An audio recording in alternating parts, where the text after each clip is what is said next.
eu acho que as pessoas têm dificuldade de fazer perguntas, porque esse é um dos mindsets do século XX, não faça perguntas, e é um mindset que ele é tão forte que ele está presente em tudo. Assim, você não deve fazer perguntas no âmbito familiar, você não deve fazer perguntas para o seu cônjuge, você não deve fazer perguntas para a sua equipe, no seu, né, no corporativo, porque se você fizer pergunta quer dizer que você é burro. Não faz pergunta na igreja também, deixa que alguém fale, né, porque é superior a você. Você tem um tipo de mentalidade. Se essa mentalidade ela tem muito mais a ver com o século XX do que com o século XXI, você tem que começar a mexer nessas peças que fizeram a sua mentalidade. Então, primeira coisa, você tem que começar andar com outras pessoas, né? Que é aquelas pessoas que você tá, o seu entorno ali, elas pensam igual você, que é igual o século XX pensa. Então, como que você começa a andar com outras pessoas, fisicamente falando, né? Realmente no mundo real e muito mais facilmente num mundo digital. Né? Como você, então, começa a seguir pessoas que falam de outras coisas, para que você use uma coisa que é só sua,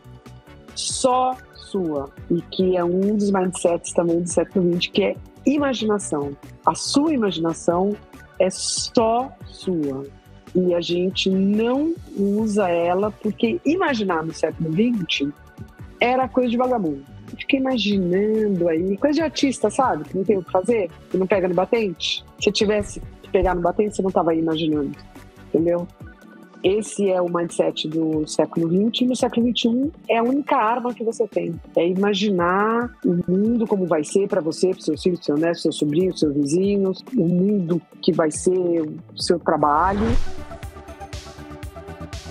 Não sei se você vai lembrar, lá em 2010,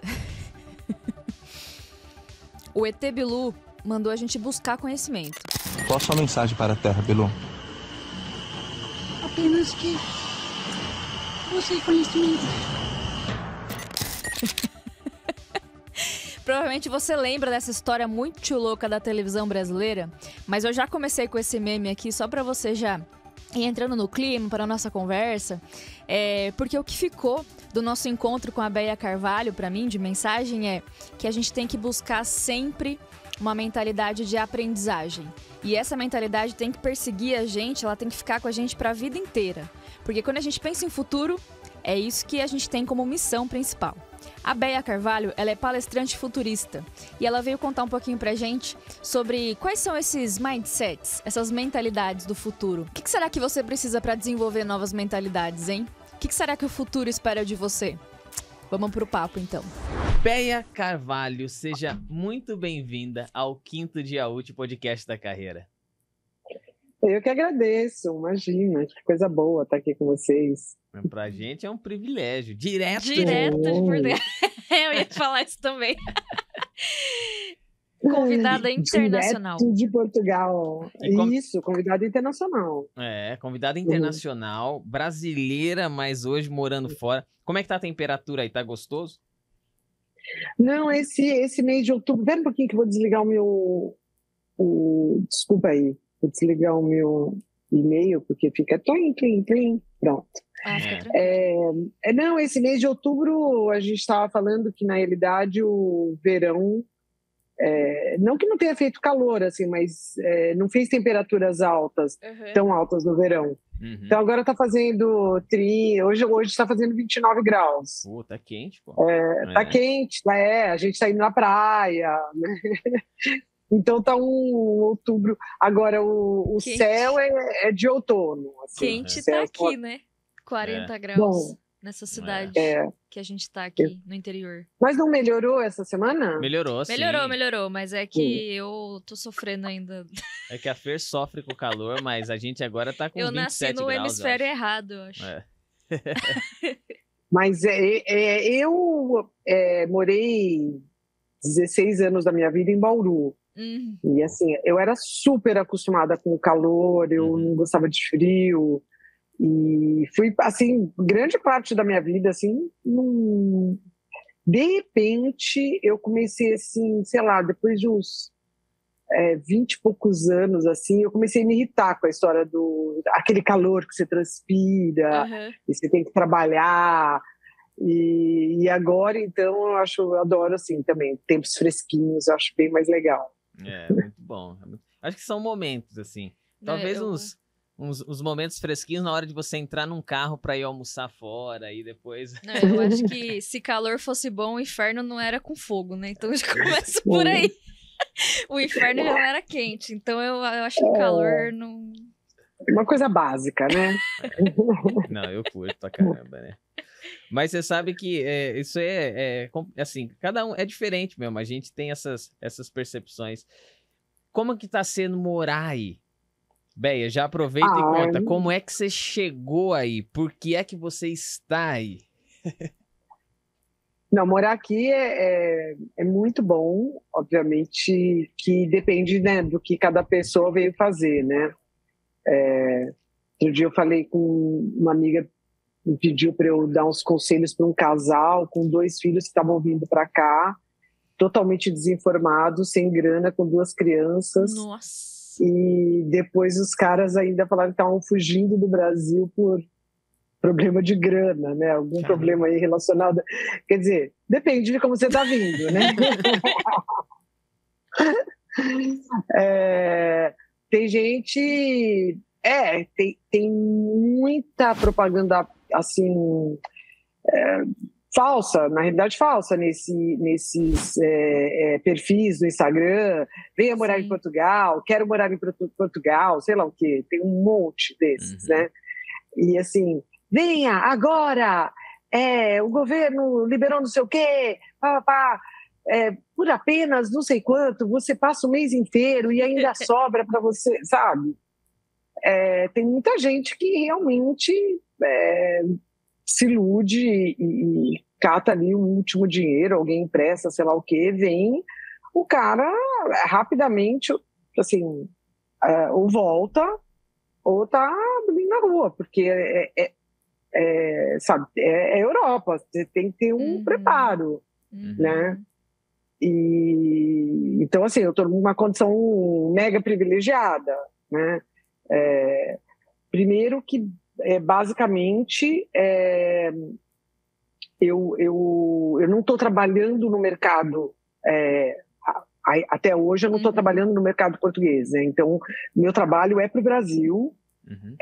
Então, por exemplo, eu não acordo, vou trabalhar num escritório, recebo olhares esquisitos porque eu estou pegando o lugar de um português, entendeu? Então, assim, eu não tenho nenhum tipo de preconceito, assim. De preconceito, não sofro nenhum tipo de preconceito. Pelo contrário, né? Eu quase que sou vista como uma turista, né? Mas eu ia perguntar isso, o pessoal olha pra você, já sabe que você é brasileira? Porque o povo diz que brasileiro tem cara de brasileiro, né? Qualquer lugar que vai. Então, você sabe que aqui é muito engraçado. Tem umas situações assim muito engraçadas, porque ou a pessoa fala assim, você é francesa? Aí você fala, francesa? E eu me lembro que a primeira vez que eu vim para Portugal, em 1980, vocês já eram nascidos, eu saí do aeroporto de táxi, óbvio, né? Eu e a minha sócia na época. E a gente veio falando brasileiro, né? E a gente veio, quando chegou, assim, na pensão que a gente ia ficar, o motorista falou assim, são francesas? Né? Aí eu já metia um sutiã, abajur, gastava todo o meu croissant. Peignoir. Já gastava o meu francês ali. Mas eu acho que, quer dizer, naquela época tinha muito poucos brasileiros, então o brasileiro não era tão ouvido, né? Já tinha as novelas, mas não era tão ouvido. Mas basicamente as pessoas falam inglês comigo. Eu estou falando em português e a pessoa, como ela acha que eu vou falar inglês, ela não entende nada do que eu falo, sabe? Então eu estou falando a coisa mais... eu tô falando da coisa mais básica do mundo, assim, quero pão com manteiga, sabe? Sei lá, eu falo uma coisa assim, aí a pessoa responde em inglês, daí eu continuo falando em português, aí dá um clique, aí a pessoa volta tudo, a chave, tá bom. Eu acho que é porque o som é diferente, né? O sotaque, assim, vai ser diferente. E ela fala, cara, ela tá tentando falar a minha língua, deixa eu dar uma ajuda. Pô, não, é a tua língua, cara. A gente só adaptou pra melhor. Louco! E aí aqui tem uma coisa que é incrível, assim, né? Que todo mundo fala inglês. Lógico que eu não tô lá no meio do Portugal, numa vila que eu nem nunca fui, né? Tô falando de Lisboa. Mas não é aquele inglês assim, I like a bread, sabe? É assim, mega fluente, com gíria. Então, assim, você vai na padaria, o cara, a pessoa tá falando inglês com você, não é assim, sabe, meio inglês, meio mímica. O cara tá falando inglês, fluente. Né? Tem várias universidades aqui que todas as aulas são em inglês. Né? Então, a universidade é um ponto turístico. Né? Então, eu morava antes bem perto de 2 universidades. Então, assim, na rua eram assim, alemães, espanhóis, dinamarqueses, né? Porque as aulas são em inglês. Então, qualquer pessoa da Europa, se é cidadão europeu, tanto faz se está fazendo a faculdade que você quer fazer na Alemanha ou aqui. Se você mora, por exemplo, no norte da Alemanha, provavelmente aqui é muito mais gostoso, né? Porque para você é verão o ano inteiro, né? Se você mora na Alemanha ou na Dinamarca. Então, também eu acho que essa facilidade deles falarem inglês, eles já emendam o inglês, que sabe que todo mundo que você é turista, vamos dizer assim, portanto você deve falar inglês, né? Então tem muita coisa para ser feita aqui no turismo, mas comparado com o Brasil, né, que nunca saiu do beabá do turismo, é bastante mais evoluído. E como que você foi parar aí? Conta pra gente. Eu fui parar aqui, eu fiz um projeto, então bem diferente daqueles exemplos que eu estava dando, né? Eu fiz um projeto que chama Projeto 69, que a ideia era e foi, né? Aconteceu, fazer 69 anos aqui na Europa, né? O projeto, eu comecei a fazer ele há 3 anos atrás, quando eu estava assim, revendo meus sonhos, né? E um dos meus sonhos era morar na Europa. E aí eu estava com 66 anos e eu falei, bom, acho que se eu realizar esse sonho agora, é agora ou agora, né? Porque também não dá para você realizar esse sonho com 100 anos, né? Vir com 100 anos para a Europa, né? Para curtir, né? Poder você pode, né? Mas para curtir já fica um pouco mais difícil. Então eu comecei a ver como, primeiro, quer dizer, na realidade eu não sabia se era possível realizar, né? Então eu comecei a pensar como realizar, o que eu teria que fazer para realizar, e daí você entra na fase de grana, né? Eu sempre gosto de fazer essa distinção, porque uma coisa é sonhar, se você sonhar com grana não dá certo, porque nada é possível, entendeu? Você põe a grana na frente, nada fica possível. Mas depois que você sonhou, que você decidiu, aí você tem que começar a pensar como aquilo lá vai se desdobrar, né? Como aquilo vai realmente acontecer.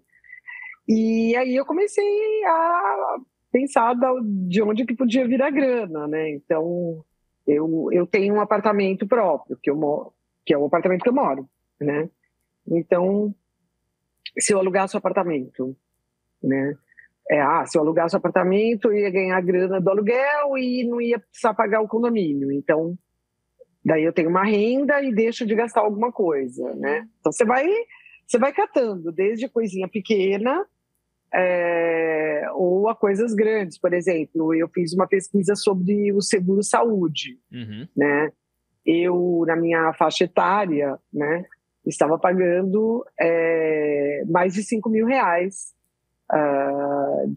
por mês de saúde, de seguro. Né? Faz 70 anos pra você ver pra onde que vai. Sabe a tal da continha exponencial? O negócio vai, entendeu? vai o indo. potencial de sinistro vai aumentando, daí os caras metem a faca. Exatamente. Então, aí, lógico, por um tempo, eu né, ainda paguei lá e aqui, e graças a Deus agora só pago aqui, né? Que é menos de 1/5 desse preço. Né? Então, tem uma economia aí que eu sabia que eu ia ter, mas que não era no D0. Né? Porque até chegar aqui, até desfazer lá, até não sei o quê. Então, são essas coisas, né? E, basicamente, e aí eu pensei que, conhecendo, não o que eu conheço hoje, que ainda também não conheço muito, mas conhecendo um pouco sobre o mercado, eu sabia que eu não ia chegar aqui e ia palestrar, entendeu? Que o mercado seria bem fechado, então eu falei, bom, então eu tenho que juntar dinheiro, né? E, na realidade, o meu primeiro projeto era fazer 70 anos aqui, ou seja, o meu projeto seria chegar daqui um ano, né? Hoje, menos de um ano, mas seria chegar em janeiro do ano que vem, aqui.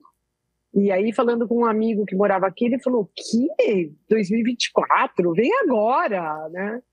Eu falei, bom, agora não dá, né? A gente estava em plena pandemia. Mas eu falei, mas dá para encurtar um ano. Então, aí eu fiquei 3 anos guardando dinheiro também. E, obviamente, que estou usando uma parte do dinheiro que eu guardei para alguma coisa. Sim. E essa alguma coisa foi realizar esse sonho. Né? É agora ou é agora, né? Aí, quando você vê que, sei lá, existe essa possibilidade, né? Você ainda não tem tudo certinho, amarradinho, quanto que você vai gastar, tal. Mas eu fiz lives com esses meus amigos, eles me mostraram o Excel deles, né? Quanto que paga de celular, quanto que paga de combo de TV a cabo, quanto que paga de, sei lá, luz, aluguel, enfim. O aluguel que dançou tudo, né? Porque o aluguel de 3 anos atrás, que era o mesmo aluguel de 5 anos atrás, que era o mesmo aluguel de 10 anos atrás, ele, em 12 meses de guerra, ele simplesmente escalou, né? Subiu muito. Então, ele desequilibrou totalmente, e isso daí também é uma das razões que acaba com esses brasileiros desavisados, né? Porque não existe trabalho lá no meio de Portugal. Lá no meio da vila de 10 habitantes. Existe trabalho nas cidades, quer dizer, não dá para você morar no meio do nada, entendeu? Que provavelmente é barato. Você tem que morar num lugar que não tem trabalho. Um lugar que não tem trabalho é caro, né? E é um caro que, assim, extrapolou realmente, né? Mas, enfim, voltando à Vaca Fria, eles foram muito legais de compartilhar esse Excel e aí realmente você começa a ter a noção, tá? Por menos que isso não dá, né? Você tem que ter isso por mês, vezes 12 meses, vezes 2 anos. Os 2 anos também. Porque o meu projeto era morar aqui. O sonho era morar aqui.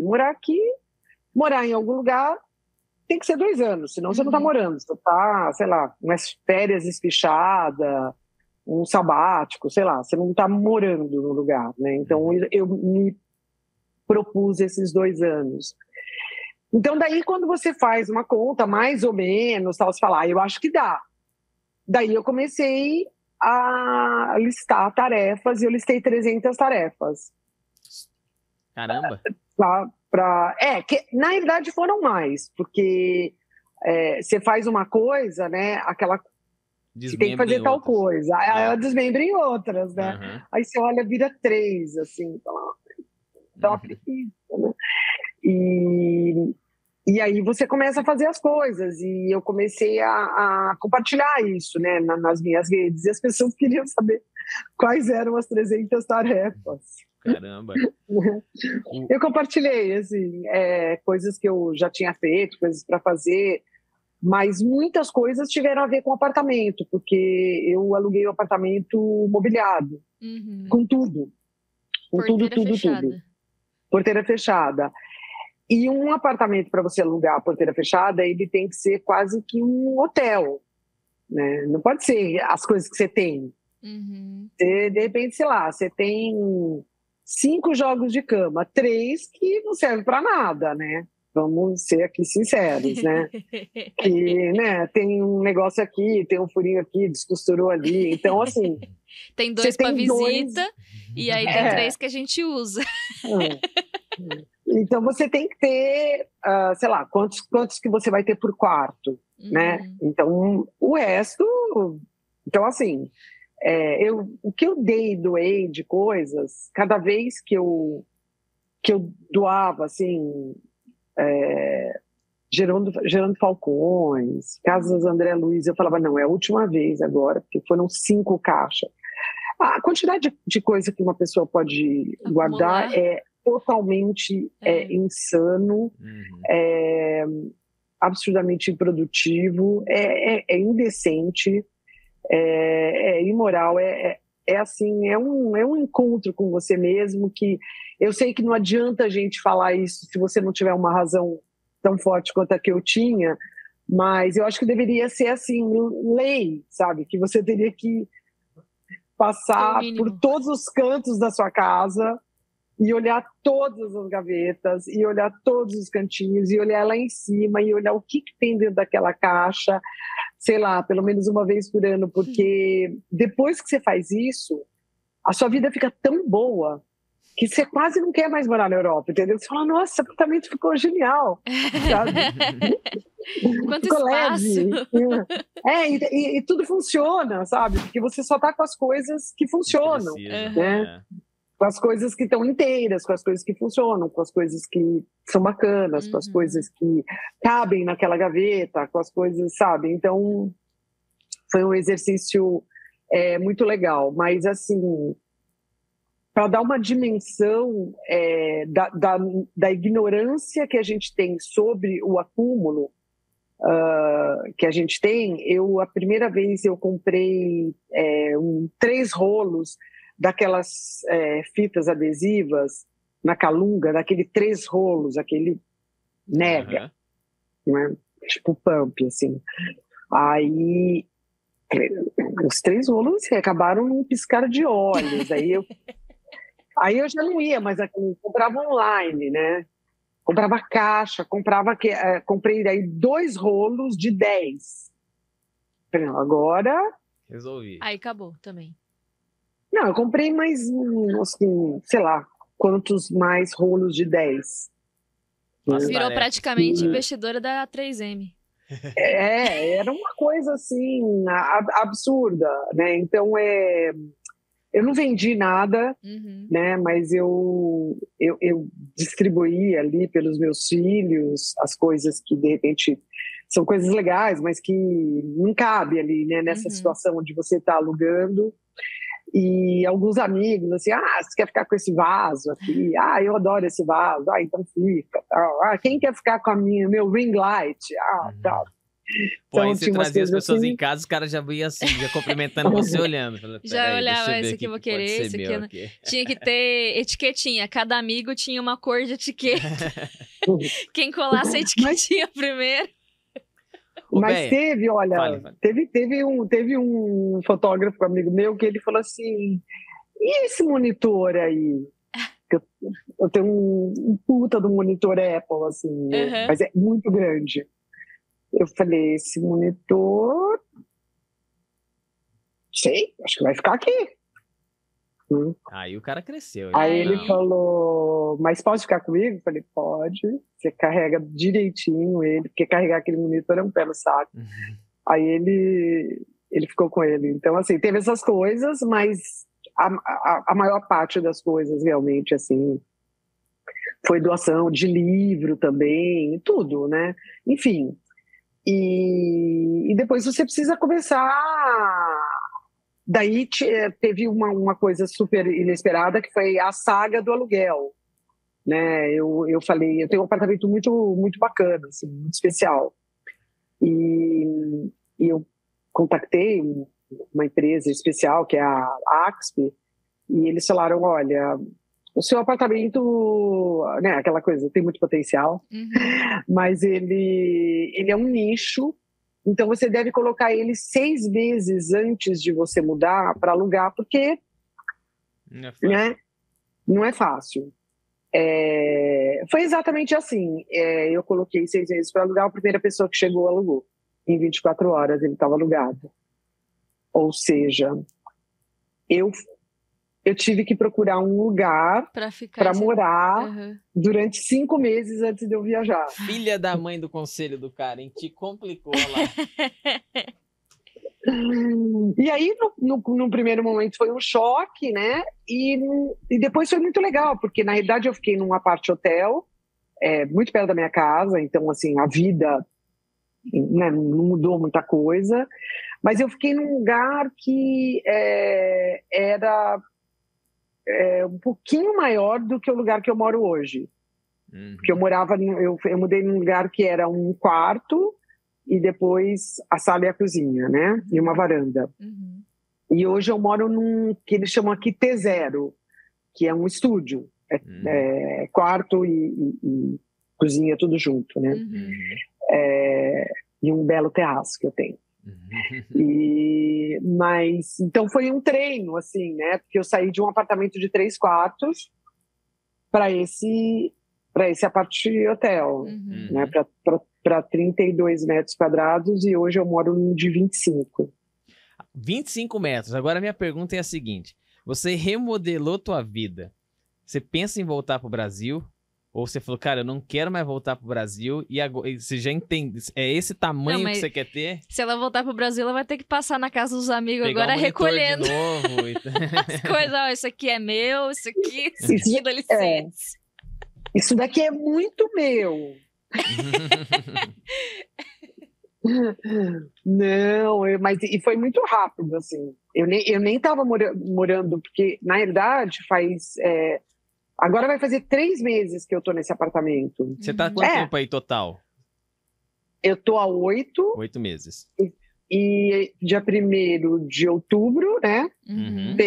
Fez 3 meses que eu tô nesse apartamento. Então, assim, a minha vida, né? Estar no seu apartamento, essas coisas, assim, é uma vida de 3 meses. Eu fiquei 5 meses ciganeando, né? Porque eu morei num co-living de estudantes, que foi aquele lugar que eu falei que era perto da universidade, né? Que também era também super pequenininho. Né? Então, esse encolhimento, assim, começou no Brasil, né? E quando eu cheguei aqui, eu falei que aqui, não sei se vocês sabem, ninguém fala assim, apartamento de 1 quarto, de 2 quartos. Você fala assim, T0, que é estúdio. T1 é 1 quarto, T2 é 2 quartos, sabe assim? T4, assim. Entendi. Não é uma coisa do mercado imobiliário. Todo mundo fala assim, mercado imobiliário, e as pessoas, onde você mora? Eu moro num T1, na Avenida tal, sei lá. Uhum. Eu moro E eu falava que eu queria um T0, e as pessoas falavam assim, mas um T0 vai custar quase a mesma coisa que um T1, que o T2 até. Eu falava assim, gente, vocês não estão entendendo. Eu quero morar num estúdio, eu quero passar 5 minutos da minha vida limpando a casa, todo dia. 5, tá? É isso. Se botar aquele saber... robozinho que aspira tudo, aí você vai gastar 2, né? Porque daí ele já faz todo o trabalho. O robozinho olha e fala, só isso? Só isso? Pô, esperava mais. Me dei bem, vim pra uma casa bem pequena. Mas eu cheguei a ver o preço, eu só não comprei pelo preço. Cara, ele realmente é um investimento, a gente tem que considerar assim. Tem até BNDES tá fazendo financiamento aqui para você conseguir alugar um robozinho desse. Brincadeira, mas... Beia, então, muito legal a tua essa mudança de vida, acho que diz um pouco sobre você e esse episódio, a ideia é a gente te conhecer muito mais por essas coisas que você faz, as decisões que você toma. Mas antes de chegar aí, como que foi a tua carreira profissional até você virar palestrante? Conta um pouquinho da empresa 5 Years From Now, que acho que tem um gatilho também muito interessante, até para dizer por que você hoje E depois você vai finalizar essa etapa dessa pergunta dizendo como é que você preenche o cartão de check-in no hotel. Hoje, quando te perguntam qual é a tua profissão, que isso é muito curioso hoje em dia, perguntar qual é a tua profissão, né? Daí você diz para as pessoas, hoje eu preencho assim, aí nós vamos investigar mais sobre as palestras, tá? Tá, ok. Bom, antes da 5 Years From Now, eu fiz um monte de coisa, né? Eu me formei em publicidade, não fui trabalhar em publicidade, aí eu fui fazer um curso de tradução simultânea em inglês, aqueles de cabine, sabe? Ali eu conheci a minha sócia, e a gente abriu uma loja chamada Naftalina, que vendia bric-a-brac. Bric-a-brac, para quem não sabe, é o cotidiano antigo. A antiguidade é um negócio que quando aquele objeto era novo, ele era caro. Bric-a-brac é um objeto que todo mundo, quando ele era novo, todo mundo tinha. Ele só tem valor porque agora ninguém mais tem. Entendi. Entendeu? Tipo... Oferta e demanda. Lata de bolacha antiga. Entendeu? Então, então era uma loja assim, uma loja maravilhosa, uma das coisas mais interessantes que eu fiz na minha vida. Demorou muito tempo, eu tive essa loja por 4 anos, demorou mais de 10 anos o meu luto de não trabalhar com essa loja, que realmente foi uma coisa maravilhosa. E um dos motivos de eu conhecer Portugal em 1980 foi porque a gente viajava muito pro exterior, né? Então, foi uma viagem que eu fiz para cá. Eu fiz várias viagens para Portugal, mas essa foi a primeira. E depois eu briguei com a minha sócia, fiquei desempregada, aí eu fui... Então a parte do luto tá nessa briga. Brigaram, quebraram a sociedade, aí foram 10 anos. Caramba, cara. 10 anos que eu me virei nos 30, mas literalmente nos 30, porque eu tinha 30. Mas sempre assim, né? Nada era tão legal quanto ter aquela loja. Entendeu? Não a loja física, viver aquele business, ambiente. O business, né? Era muito legal. E eu briguei com a minha sócia. Eu me separei do meu ex-marido, do meu marido, né, na época, óbvio, em fevereiro, e briguei com a sócia em abril do mesmo ano, e eu tinha um filho de 2 e um filho de 4. Eita! Né? E aí, fui embora pra vida. E daí aí eu fui trabalhar com moda, daí... De moda, eu fui trabalhar numa agência que só tinha contas de moda, então eu entrei na publicidade, acho que eu tinha 28 anos, uma coisa assim. Eu casei muito cedo, eu casei com 21 anos. Então, os seus filhos, você falou um de 2, um de 4, eles têm agora 42, 44 anos. E 43. 43. Olha, cara. E eles moram no Brasil também? Curiosidade só. O mais velho mora em São Paulo, o mais novo mora em Salvador, mas o mais novo morou 10 anos aqui em Amsterdã. Mas hoje mora na Bahia. E eu tenho 3 netos, 2 que moram em São Paulo e 1 que mora na Bahia. Tudo menino. Tudo menino. Tudo menino. Filho menino, neto menino, tudo menino. E vai trazer, e eles não ficam falando, quero visitar a avó em Portugal, assim, não rola? O mais velho, que tem 14 anos, tá louco para vir para cá o ano que vem, para ir para Olimpíadas? Em Paris? O ano que vem? Acho que é Paris, né? Olimpíadas em Paris, Eu falei, você pode vir para cá, agora para Paris, não sei. Paris você vai sozinho, né? Para cá você pode vir. Bom, daí... Eu entrei em agência, né? E fui sem atendimento. Eu não tinha a mínima ideia, na primeira agência que eu estava trabalhando. Aí dessa agência eu fui para uma outra agência e aí eu fiz uma carreira de agência e logo, já na segunda agência, eu entrei para a área de planejamento. Quase Daí trabalhei eu em fui... planejamento numa agência uma vez. Eu não estudei publicidade, estudei marketing e tal, mas quase fui. Aham. Mas é um ambiente muito doido, cara. Eu não sei não se teria minha cara, assim. É bastante. Daí eu fui. Aí a última agência que eu trabalhei, que eu comecei a trabalhar, eu tinha uma expertise de marketing direto e eu fui convidada então para abrir essa área de marketing direto dentro dessa agência que chamava Grotera. Dali eu fiquei sócia dessa agência, fui sócia dessa agência durante 15 anos. Essa agência foi vendida para um grupo internacional, a TBWA, onde a gente ficou mais 3 anos. E daí a gente vendeu o resto da nossa participação e cada sócio foi fazer uma coisa. Então, nesses quase 20 anos, eu fui sócia de 4 homens. E é uma experiência, assim... É uma experiência.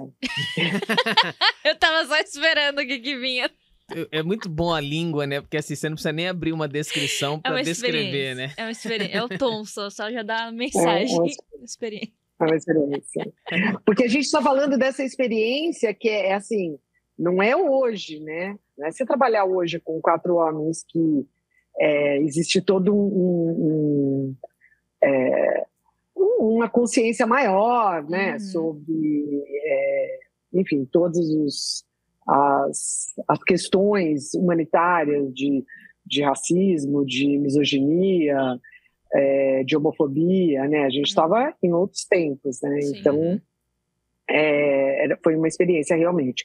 Mas não que tô dizendo isso, lógico, né? Que o humor sempre é bom, mas não que não tenha aprendido coisas, obviamente que sim, mas também não ia ficar tanto tempo lá para ficar sofrendo, né? A experiência depois, quando a gente vendeu a agência, foi maravilhoso, porque eu era a única pessoa que falava inglês, então eu tive várias oportunidades que nem teriam a ver comigo, tipo assim, não, vai lá e participa daquela reunião, sabe, tipo, não tem nada a ver comigo, entendeu? Mas, no fim, isso me fez ficar muito ciente de muitas coisas da agência, de viajar, de conhecer a agência mãe, que é a Child Day, em Los Angeles, ir para Londres. Então, foi fazer o que eu gosto, né? Viajar. Então, foi uma experiência muito legal. Aí, quando a gente vendeu essa agência, cada um foi fazer uma coisa, eu falei, eu quero trabalhar com o futuro. Porque no meu trabalho de planejadora, uma das coisas que me chamava muita atenção era o fato de grandes marcas, quer dizer, pequenas, médias e grandes, mas o que me chamava mais atenção, né, de grandes marcas, planejarem para o mês que vem. Né? Quer dizer, lógico, você está planejando uma coisa, uma campanha para o mês que vem, tudo bem.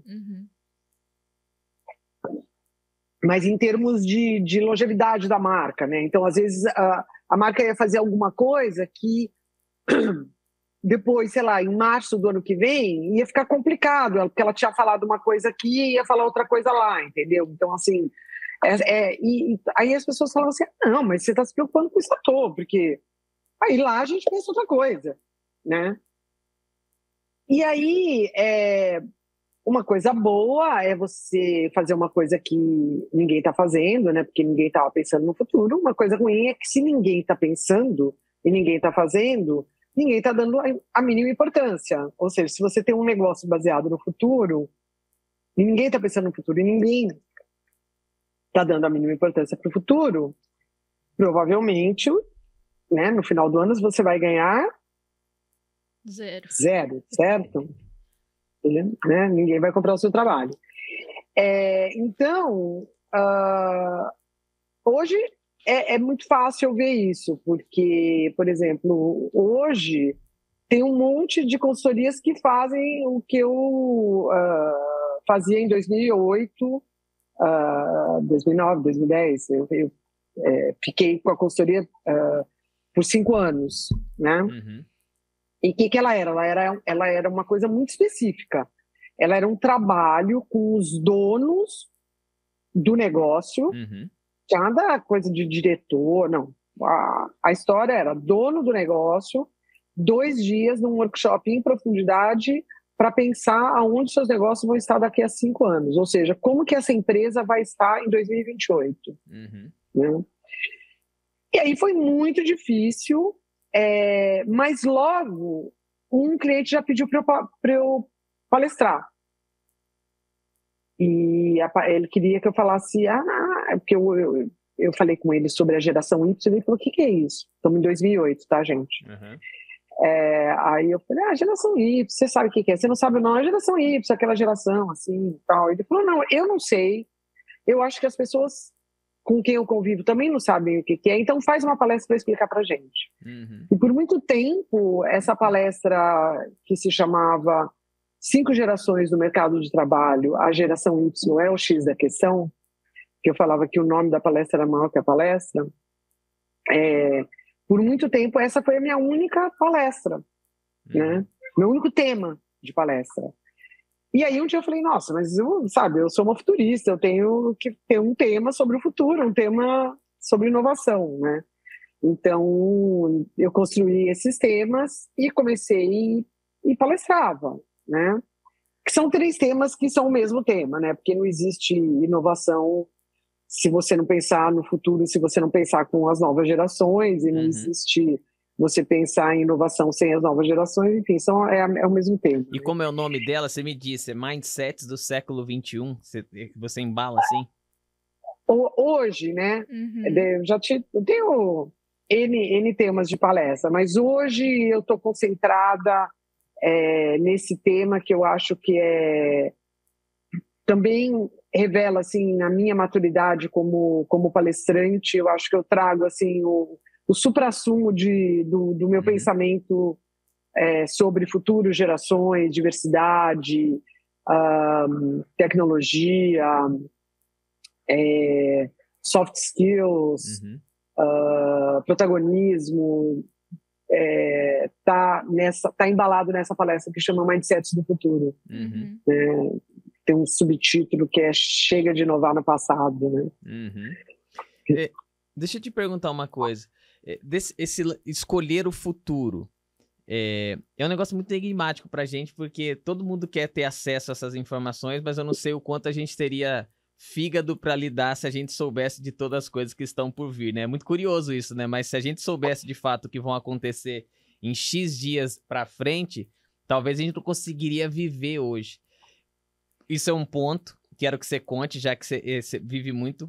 O outro o futuro também não traz um pouco falar disso de talvez a prestação de contas do que a gente propõe sobre visões de futuro. Pega os economistas, né? A gente começa um ano, os caras começam dando projeções, os caras de investimento dizendo as melhores ações. Aí no fim do ano, a gente vê e fala, cara, mudou tudo. Só que não existe uma prestação de contas, você pegar naquele economista, ô filha da mãe, você tinha dito isso. O cara que me indicou minha ação, ele falou, pois é, mas eu sou isento disso. Previsão. É uma previsão e tudo mais. Então, trabalhar com o futuro traz um pouco desse lance de falar assim, cara, é uma aposta, meu amigo, pode não acontecer, mas você não presta contas. Agora eu digo de uma forma geral, tô brincando contigo nesse lance, mas acho que tem um pouco disso.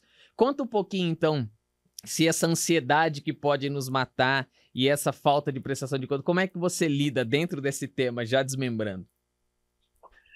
Não, a ansiedade, ela tem uma repercussão no comportamento que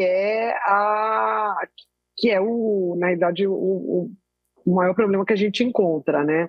Principalmente agora que a gente vive numa época em que a velocidade das mudanças, né, é uma velocidade absurda, a tal da velocidade exponencial, né?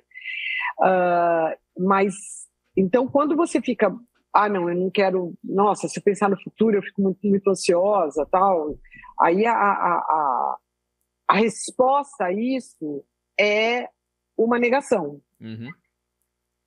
O ChatGPT, ele dá tudo resposta errada.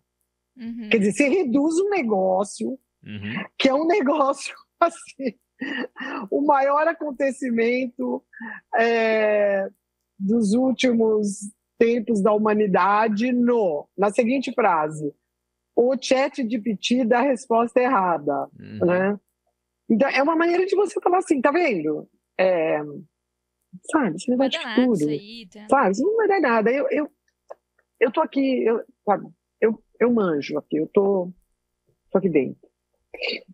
Então, essa, de falta de outra palavra, essa negação, né, ela faz com que pessoas e empresas, a maioria das pessoas e das empresas, tenham uma mentalidade, né, o tal do mindset do século XX. Né? Então, acho que essa talvez responda a primeira parte da sua resposta, da sua pergunta. A outra é que o fato de você ser uma futurista não quer dizer que você seja mãe de Ná, né? Então, que é a coisa mais fácil de relacionar. Você fala assim, você perguntou, né, o que eu coloco no hotel, né? Você põe futurista, a pessoa olha e faz futurista? O que é isso, né? Primeira imagem que vem na cabeça, mãe de Ná, né? Você vai ter né? Em 2024 vocês vão ter, né? Então, não é isso, né? É uma questão de você olhar as tendências, entender o que é uma tendência, né? Por que chama tendência? Porque tende a, né? Entender que tendências elas podem elas convivem umas com as outras e uma pode bombar a outra tendência, né? Então, por exemplo, você tem uma tendência você tem uma escalada em relação aos conhecimentos de saúde, né? E você tem uma maior longevidade, inclusive por causa dessa tendência de saúde, mas são duas tendências diferentes. Uma tendência começa a bombar a outra. Então, é muito difícil que haja uma reversão dessa tendência de longevidade. Então, quando você estuda tendências, você estuda o quão parruda, o quão forte essa tendência é. E se ela é bombada por outras tendências, ela é uma tendência muito mais difícil de ser derrubada do que outras, né?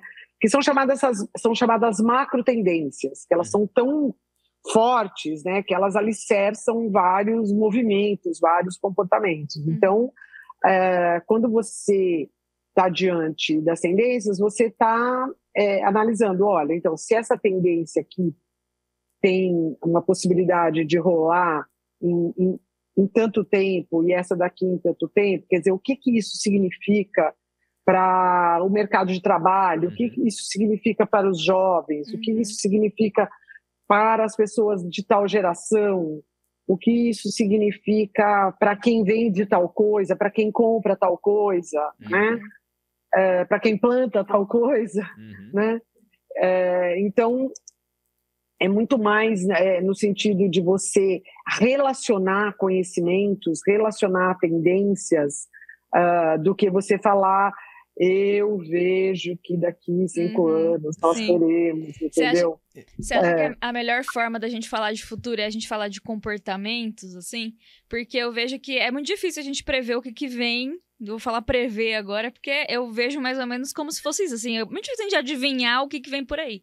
Por exemplo, as lives NPC, né, que estão bombando agora, já em declínio quase, né, porque foi um negócio, assim, que surgiu muito rapidamente e foi depois tá no movimento de ser banido muito rapidamente, né. Mas, assim, a live em si, NPC, é um elemento novo na história. O comportamento em volta disso, não. Então, assim, quando a gente fala de futuro, a gente consegue trazer os elementos do futuro pensando nos comportamentos e tornar isso mais palpável, muito mais do que trazer os elementos. Então, assim, quando dizem, em 2024 vai acontecer X coisa, tal, isso é muito o que você falou da Wendiná, isso é focado no evento, no elemento em si. Quando a gente pensa nos comportamentos, a gente consegue ter uma previsão mais pé no chão do futuro. Você concorda com isso, sim? De meio que olhar pro passado, pra gente olhar pro futuro, assim, olhar pra quem nós somos. Eu tenho um exemplo bom sobre isso, acho que é isso que você está falando, que foi a primeira vez que eu ouvi as previsões sobre o carro sem motorista, né? Em 2015. Aí falava assim, vai ser lá para 2025. O que será 2025? Por que não é antes, né? Comecei a pesquisar, porque assim, né, os grandes futuristas estavam falando 2025, 2027, né? E aí cada ano que passava, né, o incremento foi muito rápido, né, dos carros sem motorista, principalmente com a Tesla, né? Foi uma coisa muito rápida, tal. Eu me lembro da resistência das marcas. Imagina, as grandes marcas nem pensavam em carro sem motorista. Hoje não tem nenhuma marca que não pense, né? Mas aí eu comecei a pensar em comportamento, né? Exatamente, como que é o comportamento. E assim que o primeiro carro matou uma pessoa, a tendência foi para trás. Então ela estava indo. E que é aquele negócio que eu estava falando da tendência. Ela pode simplesmente flipar e realmente parar, não acontecer mais nada, acabou aquela tendência, ou ela pode ser ralentada, que foi o que aconteceu com o carro autônomo, né? Certeza que aconteceu quando aquele carro do Google atropelou a Ana Maria Braga no... Nossa. Vocês lembram disso? Foi. Então, Foi, não, eu tô rindo porque tá tudo bem, né? Mas não aconteceu nada, mas é certeza que foi nessa época. Então, eu falei matar, que eu não lembro se o carro matou ou se o carro atropelou. Mas na minha cabeça matou. Mas, enfim, o que eu estou dizendo é que o comportamento, quando você prevê uma coisa assim, né, como ele foi prevista de 10 anos, o que está prevendo? Está prevendo que a tecnologia vai avançar, vai ter reveses, né? A própria tecnologia em si, né? E depois você vai... Mas aí, ao mesmo tempo, junto... Together, você vai ter como que as pessoas reagem a isso, né? Política também. Aí, política, você tem as leis, você tem N coisas, estradas, né? Você tem uma infraestrutura, você tem, enfim, N coisas, né? Mas, por exemplo, um exemplo de uma coisa que tem a ver com comportamento, mas foi super rápido, o oposto do carro elétrico, que eu nem sei se eu dei esse exemplo já para vocês, mas eu dei esse exemplo durante muitos anos da minha vida. Em 2014, que foi a Copa do Mundo, né? No Brasil. De janeiro a, sei lá, junho de 2014, eu dava palestra de inovação e eu falava assim, quem aqui conhece o Airbnb? Aí primeiro que era meia dúzia de mãos que se levantavam, com os meses passou de meia dúzia para 8. Assim, coisa insignificante, né? E nós não estamos falando que a gente está falando de plateias que são pessoas, são as equipes das empresas, né? Não estamos falando... Enfim, para encurtar a história, no final daquele ano, o Airbnb já tinha o site em português, porque o Airbnb era totalmente em inglês, e o principal cliente do Airbnb era o Brasil. O que se falou entre janeiro e julho sobre o Airbnb? Imagina que brasileiro vai deixar alguém entrar na sua casa. Vocês beberam, tão louco? Nunca. Nunca, jamais. Isso é coisa de gringo. Isso não vai dar certo aqui no Brasil. Entendeu? Um em cada 4 quartos alugados durante a Copa era Airbnb. Então, 3 eram de alguma coisa, hotel, pensão, a casa do seu parente, e 1 era Airbnb, né? Então, foi muito rápido, é uma mudança comportamental, Sim. mas é uma mudança comportamental que virou, entendeu? E as pessoas falavam jamais. No mesmo evento, se a gente pega antes da Copa do Mundo, os estádios tinham aquele fosso gigante, eles tinham grades que as pessoas não podiam invadir, e as pessoas diziam, como que os estádios novos vão ser? Ah, não, agora é arquibancada colada no campo, mas os caras vão invadir, não vai dar... E hoje, invadem? E as torcidas lá, pô, torcida da Corinthians, São Paulo, Palmeiras, torcidas violentas, mas eles não invadem. Então você tem punições e tem uma consciência também, né? Você falou esse dado e eu tenho esse número aqui, ó.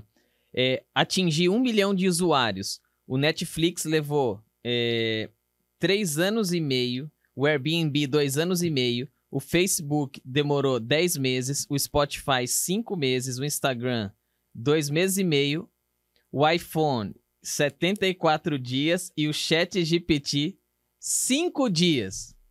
5 dias. Para atingir 100 milhões de usuários, o ChatGPT levou 2 meses, o TikTok levou 9 meses e o Instagram levou 30 meses. Você acha que esse sucesso do ChatGPT tem a ver com um desejo reprimido das pessoas de fazerem perguntas que no mindset do século XX era tão reprimido, né? Assim, tão... Aquele negócio do Zequinha, né? Do Castelo Rá-Tim-Bum lá. Porque sim, Zequinha, chega de me encher o saco aqui. Você acha que isso veio, assim, à flor da pele e aí isso impulsionou o sucesso de plataformas como essa? O Google ajudou nisso, né? Porque o Google foi o primeiro oráculo. Foi o primeiro oráculo. Não, o primeiro não, ele é o maior conhecido. Teve o KD, teve muita coisa antes, nossa. né? Mas eu acho que não. Eu acho que falta ainda muito entendimento do que é o ChatGPT. Principalmente por esse exemplo. Assim, ele não é o Google. Né? Que você põe lá, né? Onde é tal coisa, né? Uma pergunta muito básica, né? Sim. Aliás, se você rebuscar a sua busca, provavelmente no Google, provavelmente você não vai encontrar, porque ele vai se enlouquecer com aquele monte de palavras que você está colocando. Né? Então, quanto mais objetivo você for, né? Sim. Você vai ter talvez uma limpeza, né? No que o Google vai trazer para você. Então, eu acho que não. Eu acho que as pessoas têm dificuldade de fazer perguntas, porque esse é um dos mindsets do século XX, não faça perguntas, né?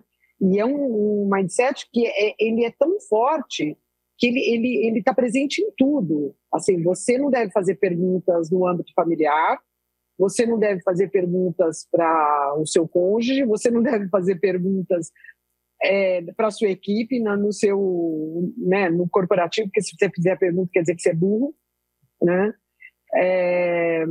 Não faz pergunta na igreja também, deixa que alguém fale, né, porque é superior a você.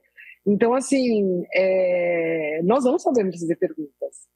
E na realidade, por exemplo, quando você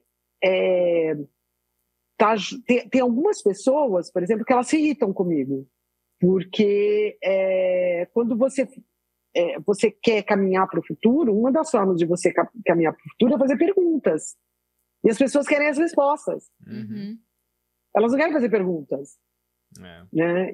E a hora que você põe a sua cabeça para imaginar a pergunta que falta, a pergunta que poderia te levar a dar um passo, ou a sua equipe a pensar ou repensar algum outro ângulo que você não pensou, é através da pergunta e não da resposta. Né? Então, então, às vezes, a pessoa assim, fala assim, pô, mas eu contratei aqui Você não vai falar aí para mim o que vai acontecer Pega a no bola futuro, de cristal. É. pega a bola de cristal e responde, né? Então, acho que não. Acho que existe até uma certa resistência ao ChatGPT. Uhum. Uma delas é falar que ele dá a resposta errada, né? Que ele dá, né? Mas ele falou que ele dá. Ele falou, olha, eu fui treinado até 2021. Uhum. Não sei falar depois de 2021. Agora já fala também, né? Já fala até 2023. Mas, enfim. Então, uma coisa é essa recusa, né? Rechaçar uma coisa que é nova. E a outra coisa é... Olha, o negócio da pergunta, ele é tão grave que existem vários novos negócios que se baseiam em fazer a pergunta, o prompt, a pergunta certa para você. Então, você entra nesses sites e fala assim, eu queria saber tal coisa. Aí ele fala, para você saber tal coisa, para eu te dar os prompts disso, para você entrar no ChatGPT, custa $5. Você paga $5 e o cara faz todas as perguntas e as decorrências, o roteiro total, entendeu? Então, acho que não teria esse serviço se as pessoas estivessem com tanta vontade de fazer perguntas, né? Ou talvez elas estejam, mas elas não saibam. Uhum. Eu acho... Né? Eu acredito nisso. Tem uma frase famosa: o que move o mundo não são as respostas, são as perguntas. O que move um cientista são perguntas. Então o cara tá o tempo inteiro querendo descobrir alguma coisa. O dia que ele tiver todas as respostas, acabou todo o anseio que ele teria por qualquer coisa, né? E você sabe que tem o filme Matrix, ele tem uma mudança de rota muito legal, até pra gente entender esse mundo. E aí, por exemplo, quando a gente põe um filme desse, ele é muito futurista. Mas não porque ele vai dizer o que vai acontecer, ele vai apontar, mas ele vai dizer assim, as tendências de comportamento, de interação com a tecnologia, o quanto o ser humano ele vai ser sugado por isso, né? Ele vai ser influenciado por isso, a vida dele vai estar na palma da mão dele, é um negócio muito doido, né? E eu olho para esses movimentos todos, né? E o Neo, ele no filme, ele representa uma coisa muito interessante do que é a humanidade. Diante do oráculo, diante de quem sabe tudo, então vamos olhar agora, diante do ChatGPT, ele fez uma pergunta errada, ele fez, eu sou o escolhido? E o oráculo diz, cara, você fez a pergunta errada, porque o cara que cobra $5 para fazer o roteiro de perguntas não é sobre você ser o escolhido, é sobre você entender o que significa isso, fazer uma autoinvestigação, então é um processo muito maior. As pessoas hoje olham para o ChatGPT e a grande maioria que diz, que eles dizem, mas isso aqui pergunta assim, eu quero me dê um texto para escrever um e-mail. Legal. O que liberaram pra gente de uma inteligência artificial, eu não sei se você acredita nisso, mas eu vejo... Cara, o que liberaram pra gente, o ChatGPT, é um pedacinho a pontinha do iceberg de algo muito grande que a gente não tem acesso. E que, de fato, pode ditar comportamento e fazer muita coisa. As campanhas políticas que nós vimos nos Estados Unidos nos últimos anos, no próprio Brasil. O que você fez? O uso da grande massa de dados colhida nas redes sociais, com computadores entendendo aquilo e dizendo assim, cara, você vai para aquele comício lá naquele estado, então você vai e leva isso aqui, ó, na tua pauta, porque esse é o anseio das pessoas que estão ali. Você vai falar com esse tipo de pessoa, você traz isso. Isso é a máxima de você começar a explorar a inteligência, dizendo assim, me dá dados maiores, né? Béia, eu não entro em méritos agora disso ser bom ou ruim, porque agora esse é outra história. Nem vamos entrar nessa. Não vamos entrar nessa, porque senão nós vamos longe. Mas, de fato, eu acho que a grande questão do teu tema e que me encanta é justamente a gente falar assim, o que isso vai impactar em você? Se prepare para isso. Tem uma autora que escreveu final da década de 80, 90, ela chama Shoshana Zuboff. Ela fala um pouquinho de como vai ser a interação da tecnologia e o mercado de serviços, que até então se tinha uma leitura na década de 70, é tudo socialismo, porque ninguém vai ter nada. E de fato não era isso, era a ideia dos caras que faziam essas previsões era dizer, você não vai ser dono, mas você vai comprar um serviço. Então hoje a gente não tem mais um CD em casa, a gente tem o Spotify. A gente não tem mais um carro, a gente tem o aluguel de um carro. Você não tem mais um apartamento, você tem um aluguel de um imóvel. Então, essas dinâmicas, por exemplo, sociólogos vinham mostrando, futuristas, né? O Simmel ia falar um pouco disso, de falar desse mundo líquido que o Bauman escreve, por exemplo. Ele dizia assim, cara, a tendência é que as pessoas, como elas vão eliminar o lance de desejar algo, tudo vai ser muito imediato, isso vai mexer com a ansiedade delas, isso vai mexer com a questão delas não conseguirem trabalhar em projetos maiores, porque não vai aguentar esperar o tempo para concretizar aquilo.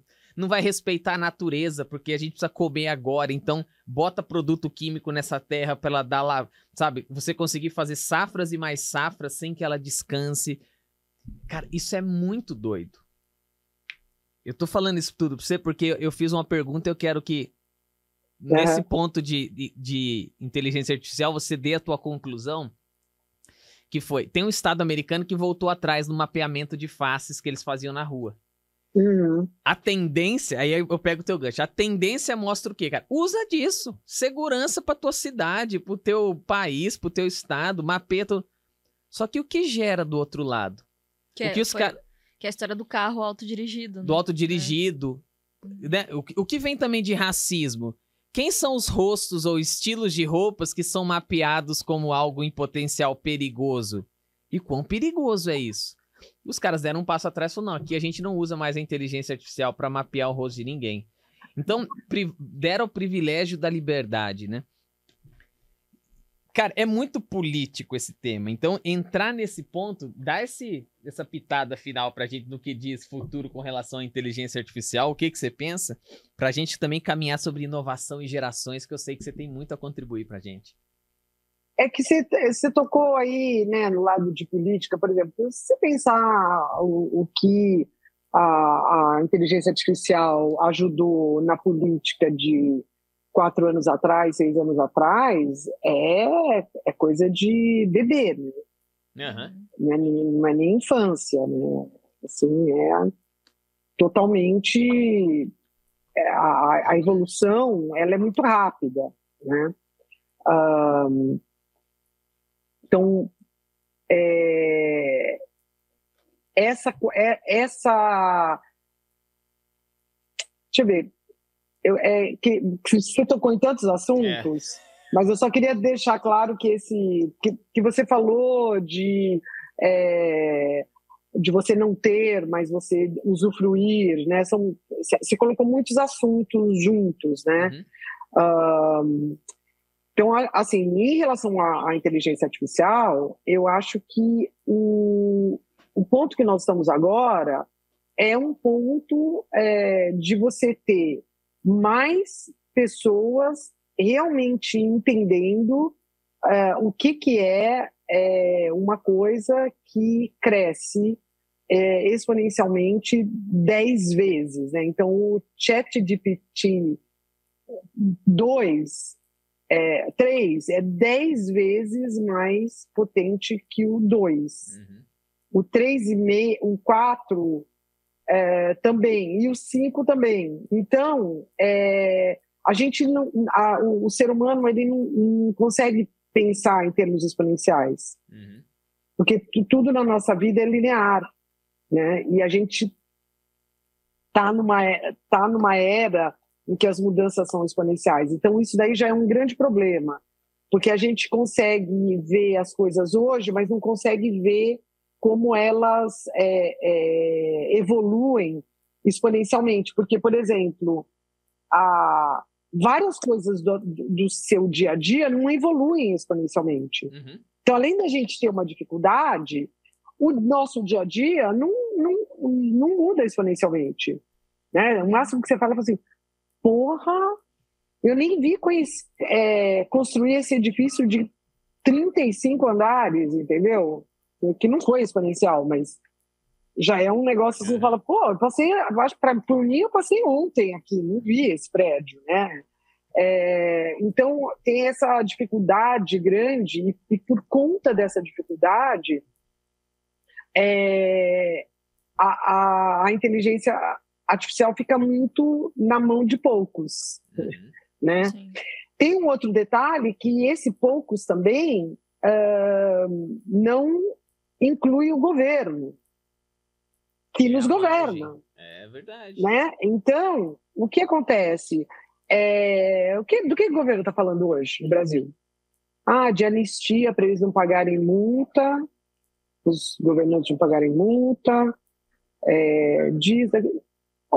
há 2 meses atrás, um cara, eu queria tanto lembrar quem que foi entrevistado, no Rio Grande do Sul, num congresso de rural, de agro, e perguntaram assim, mas, ministro, e o El Niño não pode abalar as nossas prospecções do agribusiness para esse ano? Ele falou, absolutamente. Entendeu? Ele falou lá com o El Niño, e o El Niño falou que estava tudo bem, entendeu? Assim, ele absolutamente não vai afetar, entendeu? Então é uma negação. Quem vocês ouviram falar em um chat de GPT no Brasil, do governo? Eu não vi. Não estou no Brasil, ouço as coisas, leio e tal. Eu não vi um senador, um prefeito, um governador, presidente da República. Eu não vi. Né? E isso não é só no Brasil. Os governos deveriam ter um Chief Technology Officer, um CTO. Uhum. Mas não um CTO que é um cara, um político. Tinha que ter um puta gênio de tecnologia para estar lá, para entender o que nós vamos fazer com isso. Como que o Brasil, com os Estados Unidos, o sei lá o quê, como que nós vamos ser atores, nós vamos ser coautores, coatores, né? Nós vamos ser vítimas, nós vamos ser algozes. O que nós vamos ser nesse jogo? Né? Então, a ignorância sobre a tecnologia, nós estamos falando do ChatGPT, mas pode ser qualquer uma, pode ser o reconhecimento facial, pode ser biotecnologia, entendeu? Pode ser. A ignorância é que traz o medo, o pavor de que isso possa cair em mãos, né? Que queiram que tenham outros planos para a humanidade, né? Uhum. Então, eu vou falar aqui a frase mais falada do mundo, que a tecnologia não é boa nem ruim. O que é uma faca? Uma faca é a extensão da mão e a extensão da garra ou dos dentes do homem para poder cortar alguma coisa. Uhum. A faca não é ruim, não é boa. Né? Você usa a faca para desamarrar alguém, salvar alguém que foi amarrado, para fazer uma cirurgia, em alguém ou para matar.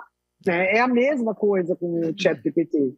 Eu né? gosto Então quando a conversa começa a entrar assim, sabe, nessa história de vilanizar, né, sem levar em conta, né,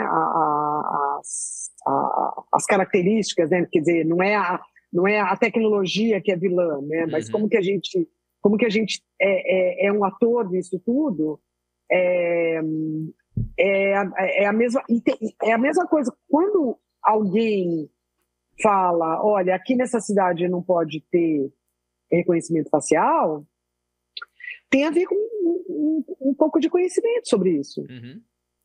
Você não vai, entendeu? Você quer... Não, olha lá, né? Por quê? Porque não é por...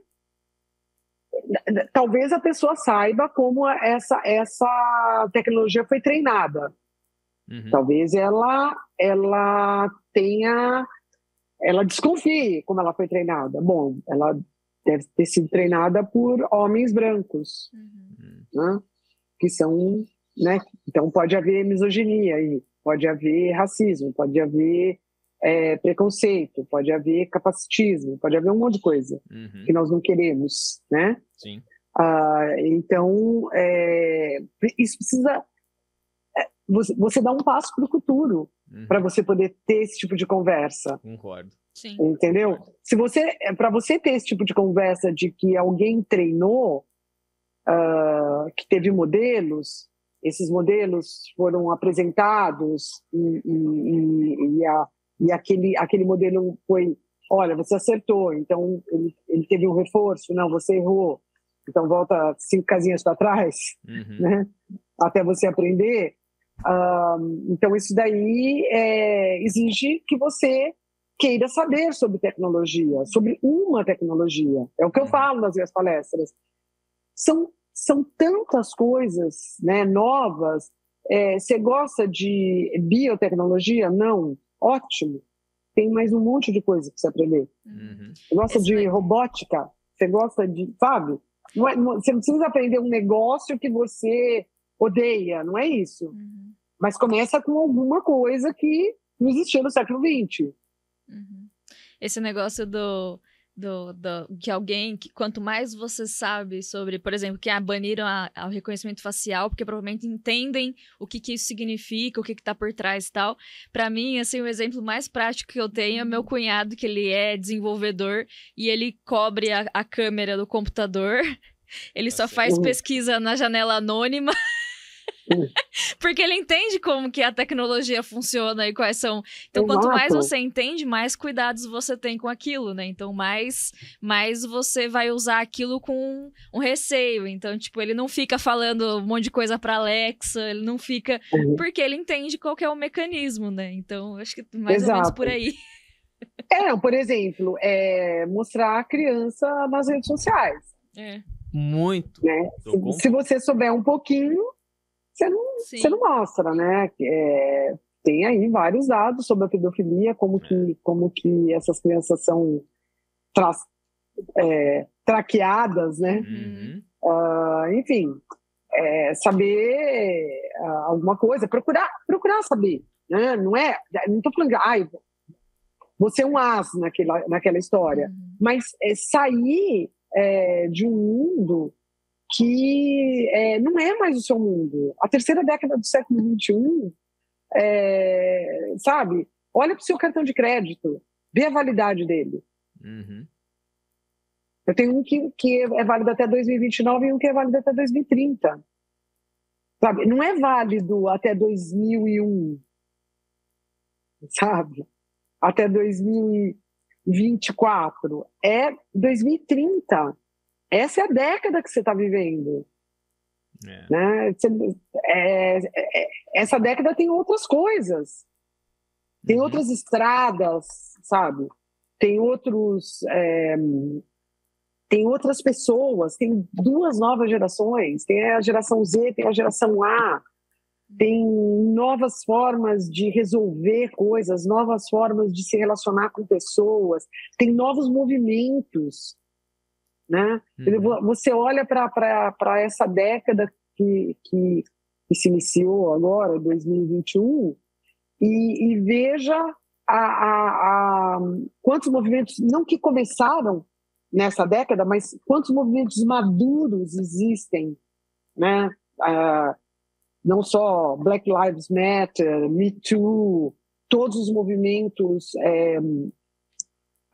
sobre as mudanças climáticas, um movimento contra o capacitismo, como tudo cresce a olhos vistos, assim, é muito rápido, né? Esses movimentos são engrossados dia a dia. Do que eles estão falando? Isso tem a ver com você viver na terceira década do século XXI. Isso tem a ver com a sua promoção. Sim. Isso tem a ver com o tipo de trabalho que você terá ou não terá, né? Isso tem a ver com o tipo de entendimento que você vai ter de um grupo de estudos, né? Então, olhar para trás, o que eu sempre falo, assim, o passado está dentro de nós. Você já trouxe o passado com você. Tem que olhar para frente. O mundo não vai para trás. Sim. Né? O mundo não volta. Não, mas a pandemia teve uma pandemia igual. Não foi igual. Sim. A gente não tem nada para aprender com a pandemia. do começo do século passado. Só os epidemiologistas têm. Nós não temos nada para aprender. O mundo não é... Nem eles têm que aprender tudo de novo, porque o mundo não tinha avião, tinha um avião de guerra, não tinha avião comercial, o mundo não tinha rede social, o mundo não tinha 200 milhões de refugiados andando para cima e para baixo, né? Então não tem o que aprender, né? Tanto que o Nobel foi para cientista que descobriu o RNA mensageiro, né? Que é um grande pulo das vacinas, né? E que ela mostrava para todo mundo e todo mundo falava que ela era louca. Até que chegou a Covid e falaram, deixa eu ver esse negocinho aí que você falou que você fazia, né? E foi o que salvou a gente. Então, nem as grandes coisas do passado nos ensinam, porque o mundo é muito, muito diferente. Né? Tem coisas aí pra gente... eu quero perguntar para você, dentro dessa linha, quais são os mindsets do século XXI, esses modelos mentais que a gente tem que adaptar para conseguir sobreviver nas próximas décadas, trabalhar nas próximas décadas, interagir com outros seres humanos. E aí eu também quero te colocar mais uma provocação. O quanto o passado é descartável, de certa forma. Porque, de fato, quando eu olho para a pandemia, quando eu olho para a gripe lá, 100 anos antes, a gente fala, por que a gente não aprende muito? Poucos registros, né? A condição de entender a época, como que foi lidado. Então, a sociedade tinha um modelo de comportamento também diferente, não tinha as redes sociais. Verdade. Falta dados. Agora, o que a gente aprende com essa pandemia que a gente pode nas próximas levar? Então, o quanto o passado é descartável e quantos mindsets você mapeou ao longo de todo esse tempo lidando com o futuro, gerações e inovações para a gente agora caminhar e dizer assim para as pessoas, cara, você já se ligou nisso? Como é que você pensa isso? Você nunca pensou? Então, não é que o passado é descartável, né? Pega aí o maior historiador, ou pelo menos o mais badalado historiador, né? O Yuval Harari. Ele fala do quê? Fala de futuro. Ele estudou o passado. Não é que é descartável no sentido, olha, pega todos os livros de história e queima, não é isso que eu tô falando, né? Tô falando que o cara é um pós-doc sobre história medieval, né? Então ele faz relações, né, entre um mundo medieval e o mundo de hoje, olhando para hoje, não olhando para ficar lá no passado e falando, tá vendo? Olha. Lá era melhor, olha, não. Na minha época. E não mudou nada, né? Não, ele está sempre fazendo o update, né, da modalidade dele. O que eu quero dizer é que se você fica... se você não se liga no que está acontecendo hoje e, por tendências, o que pode acontecer no futuro, você pode tomar, primeiro, você como alguém que age, pode tomar decisões extremamente tímidas para ser delicada, né? Extremamente erradas, né? Então, a hora que você fala assim, nossa, que legal, fui dar uma palestra lá no Mato Grosso, falei, nossa, que legal, eu não sabia que aqui a gente via tanto tucano na cidade. Ela falou, não é legal. O tucano não estava na cidade até pouquinho tempo atrás, não é 10 anos, até 2 anos atrás não tinha tucano na cidade. O tucano está na cidade porque está acabando o habitat dele, né? Por que tem esse tigre que passou por aqui no meio da cidade? Bom, porque provavelmente ele está procurando comida, porque onde ele comia não tem mais. Então, não é olhar para o passado, é olhar para o presente e para o futuro. Porque senão você toma... Se você vai tomar decisões sobre o clima baseado no passado, entendeu? Você não vai tomar decisão, né? Você vai tomar umas decisões horrorosas, né? Então é nesse sentido, né? E Então, você tem que mudar o quê? Você tem que mudar a sua mentalidade, o seu jeito, o jeito que você foi ensinado, e aí, pela família, pelo seu meio ambiente, pela igreja, você ia na igreja, o quanto ela era importante na sua educação, pelas viagens que você fez ou deixou de fazer, pelos livros que você leu ou deixou de ler. Você tem um tipo de mentalidade. Se essa mentalidade ela tem muito mais a ver com o século XX do que com o século XXI, você tem que começar a mexer nessas peças que fizeram a sua mentalidade. Uhum. Né? Então, primeira coisa, você tem que começar a andar com outras pessoas, né? Que é aquelas pessoas que você tá, o seu entorno ali, elas pensam igual você, que é igual o século XX pensa. Então, como que você começa a andar com outras pessoas, fisicamente falando, né?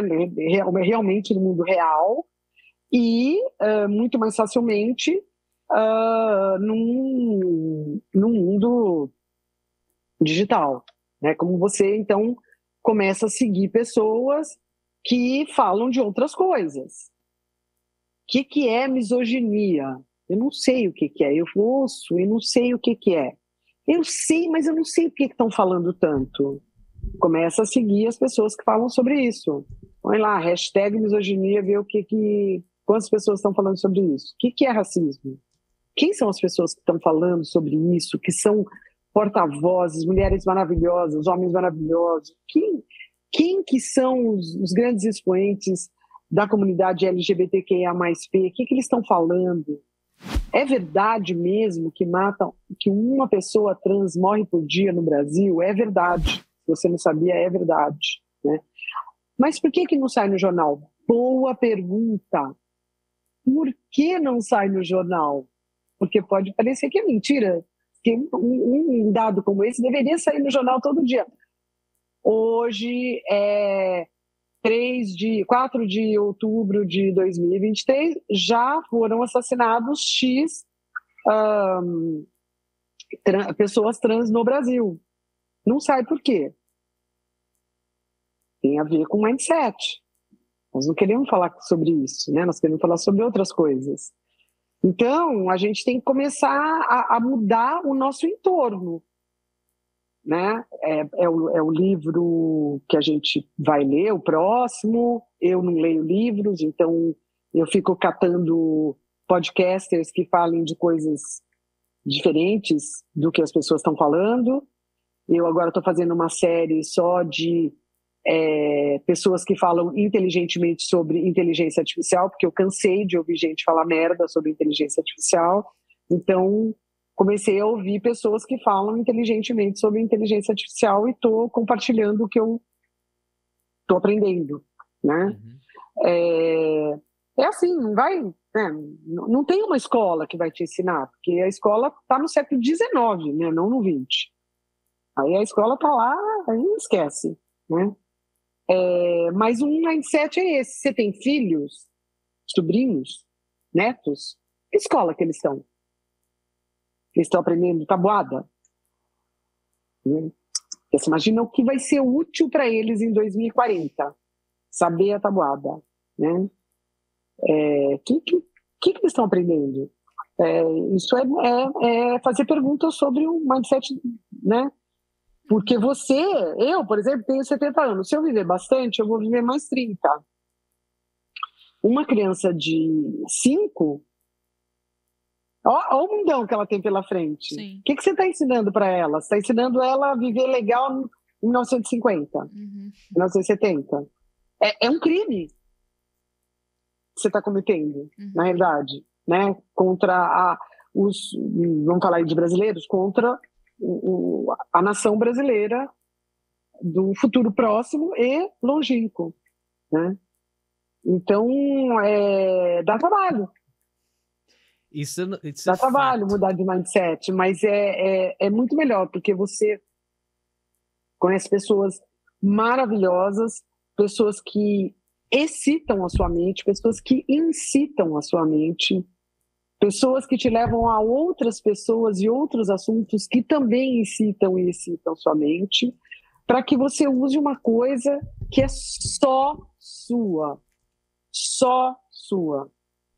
E que é um dos mindsets também do século XX, que é imaginação. A sua imaginação é só sua. E a gente não usa ela porque imaginar no século XX era coisa de vagabundo. Uhum. Fiquei imaginando aí, coisa de artista, sabe? Que não tem o que fazer, que não pega no batente. Se tivesse que pegar no batente, você não estava aí imaginando. Entendeu? Esse é o mindset do século XX. E no século XXI é a única arma que você tem. É imaginar o mundo como vai ser para você, para os seus filhos, seu neto, seus sobrinhos, seus vizinhos, o mundo que vai ser o seu trabalho. Imaginar, né? Coisas para você, viagens, mudanças, transformações. É a única coisa que você é 100% dona, a sua imaginação. E as pessoas usam muito pouco. Uhum. Muito pouco.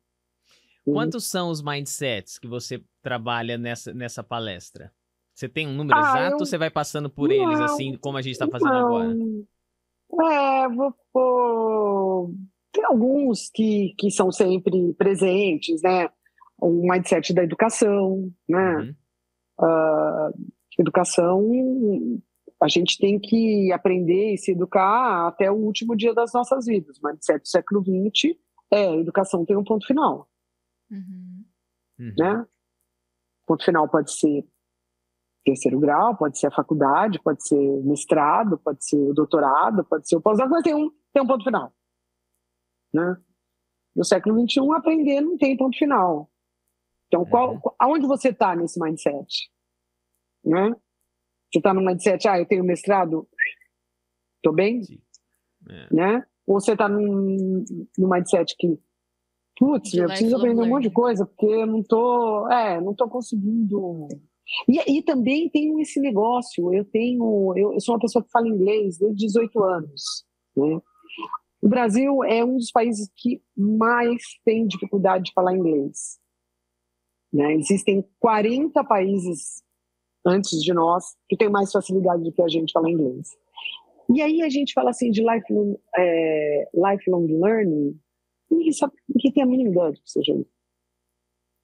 Eu vejo as palestras que as pessoas têm slides escritos em inglês, eu falo, quanto tempo mesmo demoraria para você ter traduzido esse slide? Porque se você está colocando ele em inglês, é porque tu sabe inglês, né? Porque você parte do princípio que a plateia sabe, porque tu sabe. Então, se tu sabe, você faz ele em 5 minutos. Né? Porque essas modas em inglês para o Brasil, aí a hora que você explica, a pessoa, você vê no rosto da plateia, você vê a pessoa ver. Como eu entendi. Né? Eu explico o que é mindset, entendeu? Tiro uma de por que a gente fala que é mindset, entendeu? Em vez de falar mentalidade. Então, muitos conceitos não passam para o público porque o cara não sabe inglês. E o amigo dele também não sabe. Você tá tocando num ponto, Bé, que, pô, a Fer sabe disso.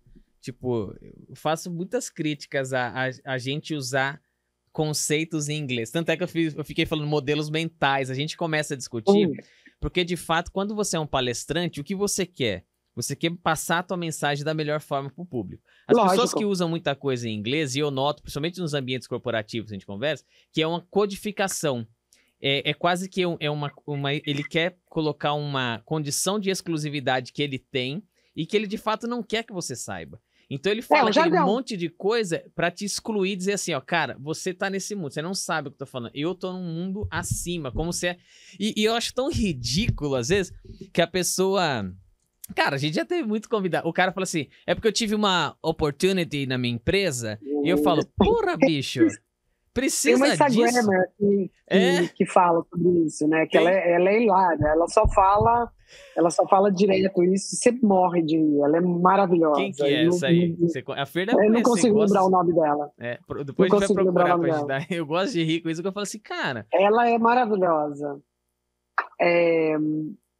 E o que eu quero dizer com isso também é que eu não quero excluir a necessidade do brasileiro saber inglês. Uma coisa é uma coisa, outra coisa é outra coisa. Mas sabe aquele lance de você tá aprendendo inglês e você é um nativo brasileiro e você fala, como é que é essa palavra em português mesmo? Para com isso, velho. Sabe, conversa com o teu público. Se você quer educar esse cara, eduque realmente. E a hora que for pra você falar inglês, cara, arrebente. Escute podcasts em inglês, se comunique, tipo, vai te ajudar demais, né? É a língua franca, então, assim, conteúdo do mundo é produzido nessa língua. Ajudaria demais. Se você bota no Google qualquer pergunta em português e você coloca em inglês, a quantia de coisas que vem para você como sugestões de sites, artigos, publicações, é outra coisa. É gigante, né, meu? Não, mas então é isso, né? Que aqui nós estamos já 15h40, gente. Aí é 15h40, a gente esquece aqui que o nosso... É verdade. Mas... não, que eu ia falar, que eu te interrompi, desculpa, Fernanda, falando do lifelong learning, mas é porque é isso, né? É isso que a gente tem que ter. Mas o que quer dizer isso? Né? Então, isso que você falar sobre mindset. Quer dizer que eu tenho que fazer um monte de faculdade até eu fazer 100 anos? Não. Quer dizer, se você quiser fazer um monte de faculdade também, tudo bem. Né? Mas quer dizer que você tem que aprender uma coisa nova todo dia. E isso é totalmente diferente do século XX. Você não precisava aprender uma coisa nova todos os dias. Você no Brasil, um universitário, quando eu me formei, eu fazia parte de 1% da população que tinha universidade. Você não precisa aprender mais nada, você faz parte de 1% do top da população. Entendeu? Então é uma virada muito grande de cabeça. Acho que realmente, assim, o mindset da educação talvez seja o mais importante, porque ele deflagra todos os outros, né? Você entender muito mais coisas, mas enfim, educação, diversidade, você entender o valor do intangível, né? Quando você está num mundo em que a gente está falando de um mundo digital, de um futuro de metaverso, que eu também não acredito nesse metaverso, mas tudo bem, é outro assunto. Quando você está num mundo assim, você está falando de intangíveis, está falando do valor de intangíveis. E eu fui criada no século XX, e aqueles que não foram criados, mas têm mentalidade do século XX, dão valor para o tangível. Né? Então, como que você flipa isso dentro da sua cabeça? Né? Então, é isso, né? Para mais conhecimento, contratem-me sobre a palestra do Mindsets do século XXI. Falem comigo, né? Ó, eu quero dizer para você que está ouvindo que é o seguinte: se você começou a ouvir esse podcast da Béia pensando em ter um refresco para tua alma, pelo contrário, ela tá dizendo assim para você, cara, você tá enrolado. Ela tá dizendo para mim também e para Fer.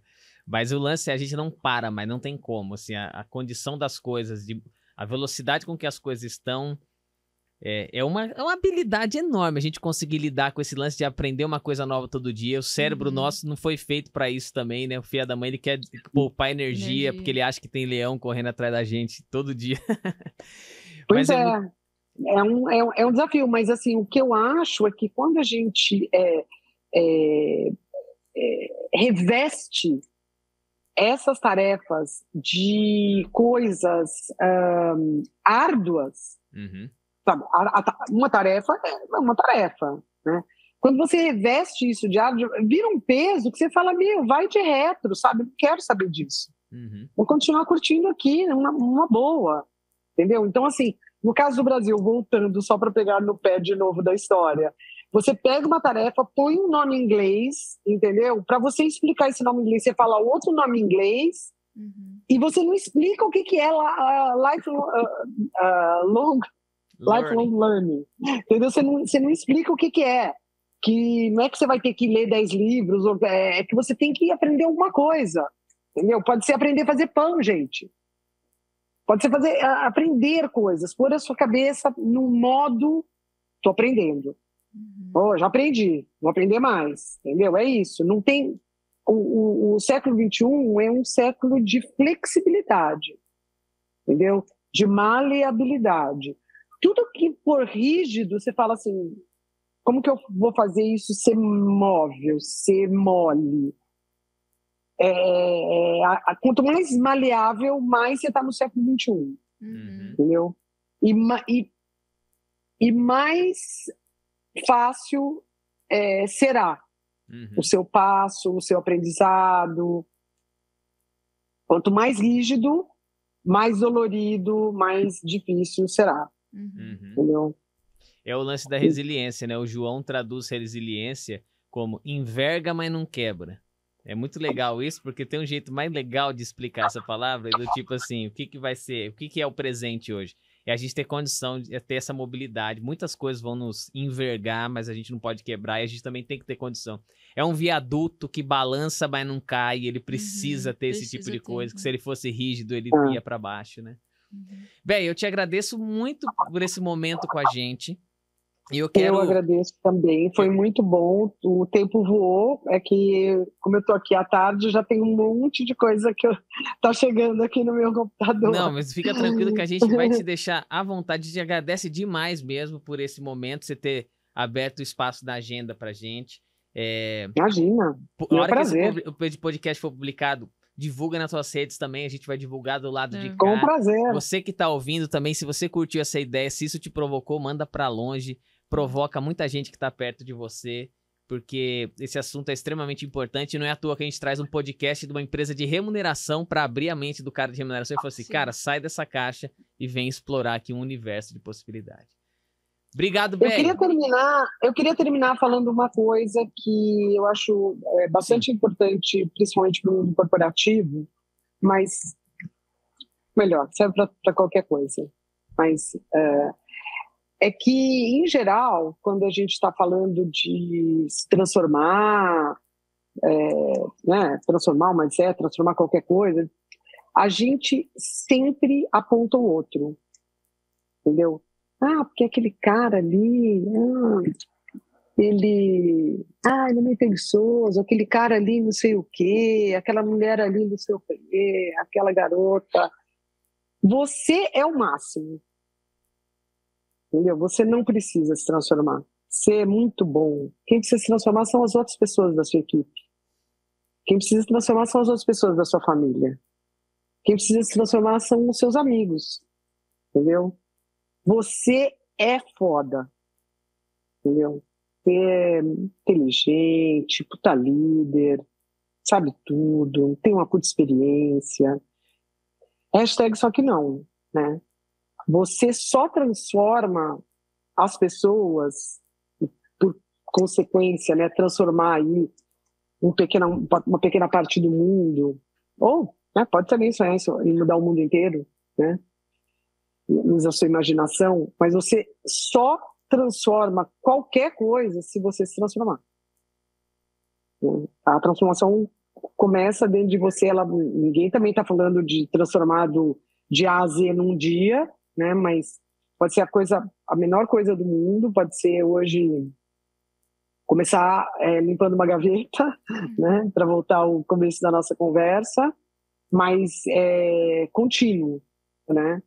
E você vai vendo que a partir do momento que você vai se transformando, você vai transformando pessoas ao seu redor, inclusive pessoas que começam a achar você chata e insuportável.